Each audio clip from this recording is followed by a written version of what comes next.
Hi, I'm Dr. Jaban, and I want to get down to the bottom of a little autoimmune conversation that's been out there on the reasons why and how to help yourself get this under control. So first of all, what is autoimmunity? Autoimmunity is when your body is attacking itself, or at least that's what right now medicine is saying.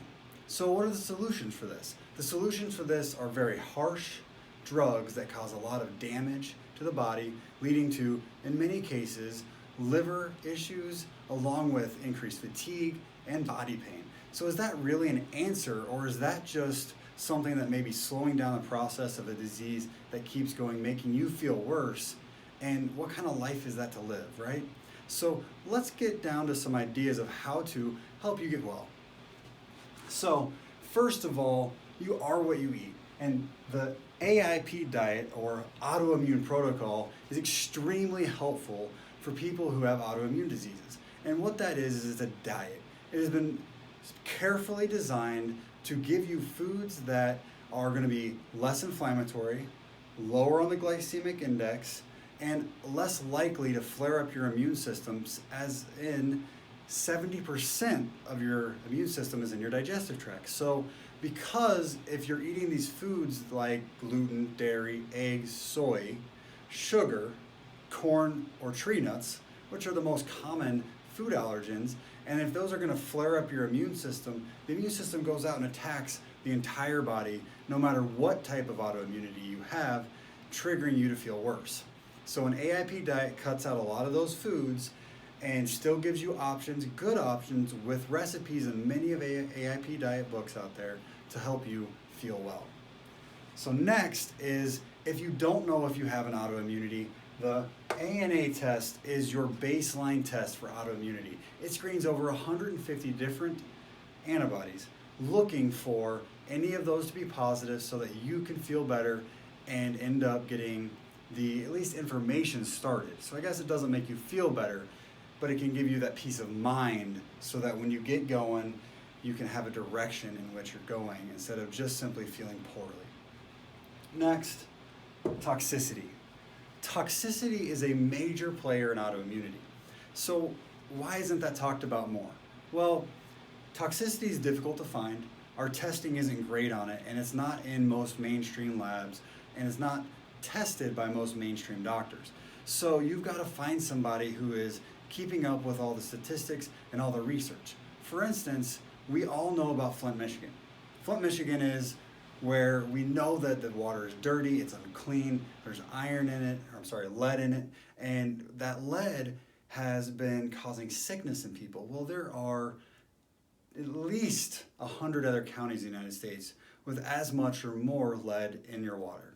So it's not to say that it's just in Flint, Michigan. That's just one of the possible places where you're getting toxicity. Also, you're getting toxicity from your foods. Read the labels, check your labels and see what in the world is in it.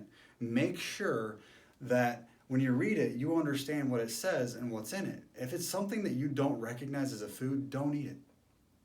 Also, have you heard of glyphosate? Glyphosate is a pesticide sprayed all over your food that just recently has been found to be toxic. And now we know this because there are court cases showing its toxicity. And the gut. Everybody talks about the gut and how important it is for depression, for anxiety, for energy, brain fog, and fatigue. But it's also just as important for autoimmunity. I touched on it back with the AIP diet, but 70% of your immune system is located in your gut. So if you're not caring for your gut, then your autoimmune disease is going to just keep on going and keep on running rampant. If you have an autoimmune disease, you most likely have leaky gut. And if you have leaky gut, you're most likely at least on your way, if not there, with having an autoimmune disease. So gut health is absolutely vital. And keeping the gut healthy using different supplements such as vitamin D and glutathione to help regulate the immune system is going to be key for getting yourself back to health, because those two products help to work with the part of your immune system that is kind of like the general. So it's the guy controlling all the other people, all the other cells, the parts of the immune system that are going out to do battle for you, to protect you and keep you well. So those two things there are great supplements to add in. Now, another piece to calm down the immune system is fasting. Fasting is incredible, and research for over the last 2 or 3 decades has shown that if you can make it through a 3-day fast, it actually helps to calm the entire immune system through the digestive tract to begin with, creating almost a reset in your body. Now, in many of my patients' cases that come in that are autoimmune, if we can work into this 3 and 4-day fasting, which is completely safe and extremely effective, they feel better for not days, but weeks and even months after just the fast, if that's all we do. So fasting is an incredible tool. Now, things that can trigger your autoimmunity are this bottom line, right? So we talked about toxicity. Now we're getting into stress. What kind of stress? Well, whether it's emotional stress or physical stress or work-related mental stress, all those stressors just add to your body, and your body doesn't recognize one as worse than the other. So I'm still in my workout clothes because I just got done at the gym, and it made me think about this topic here, which is I just worked out really hard, and my body does benefit from that, but it also causes stress. So you have to walk that fine line if you're an autoimmune disease patient to keep yourself healthy, but not to go too far and cause a crash, but also to keep your body in a health position which causes a benefit in the immune system. So it is a fine line, and it can be walked. I've done it with many patients because exercising is vital for health. Just don't push it too far. And then the emotional stress and then the work stress, you have to manage that. Otherwise, it causes a flare in the immune system, causing your autoimmune disease to get worse. And the last but never least, infection. I had Lyme disease, so infection is one of those ones that is a little personal for me.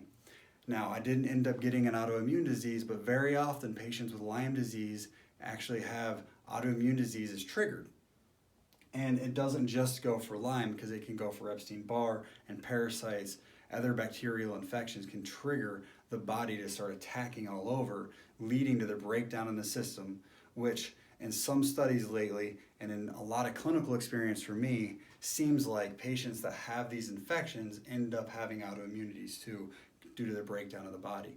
So you've got to look for, treat, and get rid of those infections for you to get well, to get your autoimmunity under control. So I hope this helps you. The biggest tips are just get your stress down, get your gut healthy, and use some D and glutathione just to help regulate your immune system. Hope this helps.